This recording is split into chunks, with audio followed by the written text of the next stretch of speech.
এবার সৌদি পৌঁছে কোর্ট নিচের ভিডিওটা একটু দেখুন।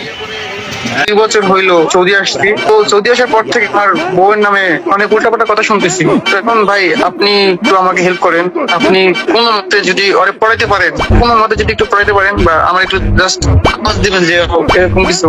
আচ্ছা, আপনার বউ সম্পর্কে একটু বলেন তাইলে। বাসা কোথায়? ওর নাম হচ্ছে, যতটুকু সময় বলতেছি, ওর নাম হচ্ছে তামান্না।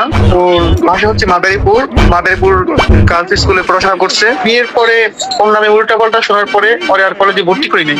আচ্ছা, মাদারীপুর। ভাই আমার বাসা তো মাদারীপুর, আমাদের একটু সুবিধাই হবে। সমস্যা নেই, নাম্বারটা একটু দেন তাহলে আমার ভাই একটু কাইন্ডলি একটু ওর নাম্বার আর ফটো একটু আমাকে পাঠাইতে। হ্যাঁ, আচ্ছা ঠিক আছে তাহলে। হ্যালো, আসসালামু আলাইকুম। ওয়ালাইকুম আসসালাম। কেমন আছো তামান্না? জি ভালো, কিন্তু চিনলাম না কে আপনি। চিনবা কিভাবে? এত মানুষ চিনতে চিনতে আমাকে কেন মনে থাকে? কিন্তু পরিচয় না দিলে তো কথা বলবো না।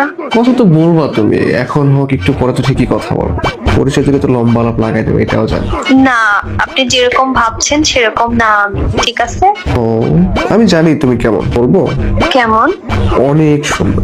ভাইয়া পরিচয়টা কি দিবেন না কেটে দেবো? পরিচয় তো অবশ্যই দিব। পরিচয় যদি দেই তাহলে তো লম্বা আলাপ লাগাই দেবে, এটাও জানি।